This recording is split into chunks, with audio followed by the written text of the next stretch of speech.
Having sex is all in your head. Not really, but it is. Let me explain. I'm Polly, a women's health physical therapist, and this is Beyond the V Women's Health. I am on a mission to shed light on the lack of care, the lack of conversation about these uncomfortable topics, and to create resources for you and provide help. I created this channel because no mom or woman should have to struggle when there are answers. Your brain is the largest sex organ, so if your mind isn't right, then the process of you being able to orgasm probably isn't going to be great. So, most of you are here because you're having pain with intercourse, you're trying to improve your intimacy and your sex life. So let's talk about your brain and how it can act, if you can get your mindset right, how that can actually enhance your experience and maybe even catapult you further in you figuring out how to manage your pain.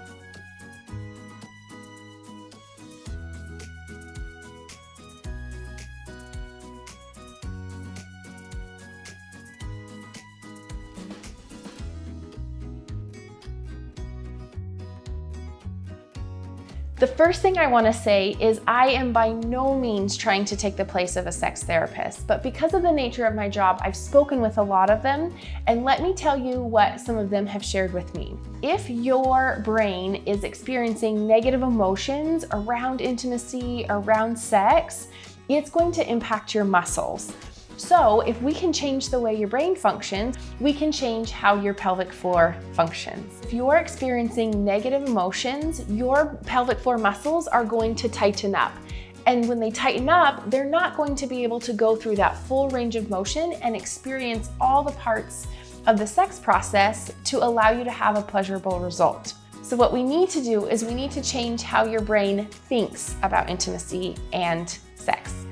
The first thing I want you to do is I want you to think about some of the positive things you love about your body.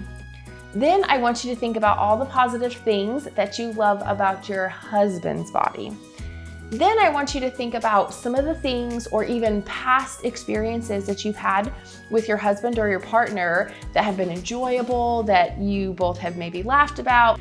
The more time that your brain can spend on thinking about your body in a positive light, even though it's not doing what you want it to right away, the more that you can think about your husband's body in a positive light, and then the more you can think about intimacy and past acts or just times that you've enjoyed with each other, the more that your brain can experience those endorphins, not only will help you change what your pelvic floor is doing, right? Because if you remember, our pelvic floor is tightening up anytime you have a negative motion. So if your husband puts the moves on you and you're feeling nervous or anxious, your pelvic floor is tightening up.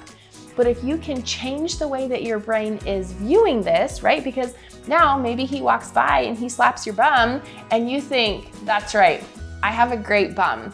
Your brain is now seeing this in a positive light, which is going to have those endorphins and possibly a release of that oxytocin.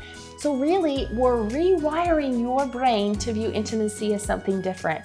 So the next time he does put the moves on you or slaps your bum or does something else that you see in a positive light, we can change how your brain is thinking. So when he does put the moves on you and you do try to have intercourse again, then your brain is not giving those signals to the pelvic floor, so it's not tightening up. There's a lot that goes on with your brain that plays into intimacy and sex. So spend some extra time here, rewatch it if you need to, and I really hope this was helpful.